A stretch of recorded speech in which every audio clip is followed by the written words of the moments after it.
This message is on the action quality of positive self-projection. The winning attitude of positive self-awareness is transformed into action through positive self-projection.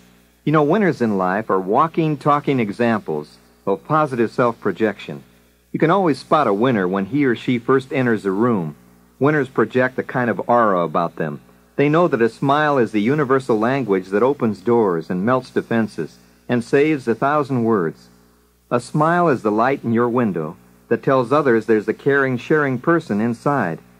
And winners are aware that first impressions are powerful and create lasting attitudes, and that the old saying, "You never get a second chance for a first impression," is true.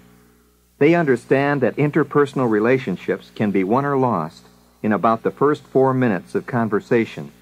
Winners know that everyone projects and receives through a different encoding and decoding system, as if each of us had his own satellite receiver, with no one else tuned in on his exact channel or wavelength.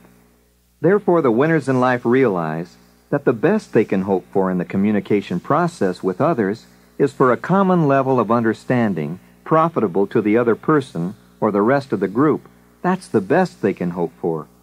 Winners respect the fact that we as people usually project on the outside how we really feel about ourselves on the inside.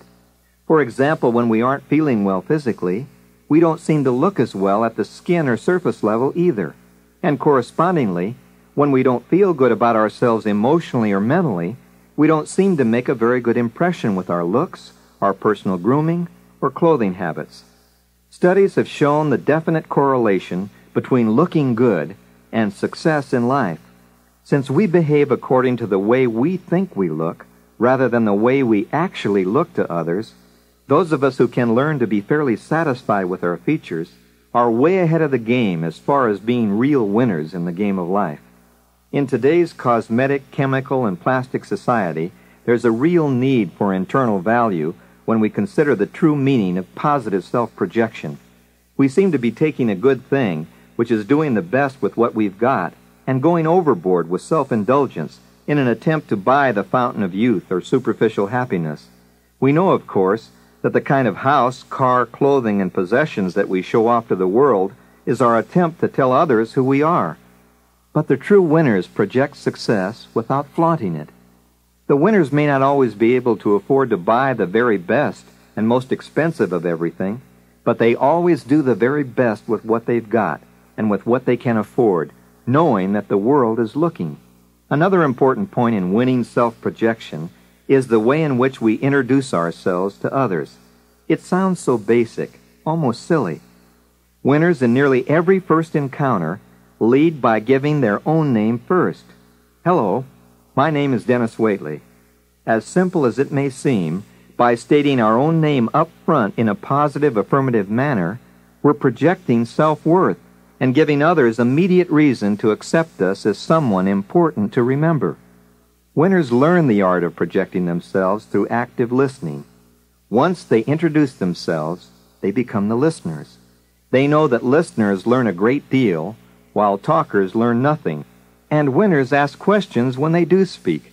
They draw the other person out. They ask for examples. They ask for feedback. Winners know that paying value to others is the greatest communication skill of all.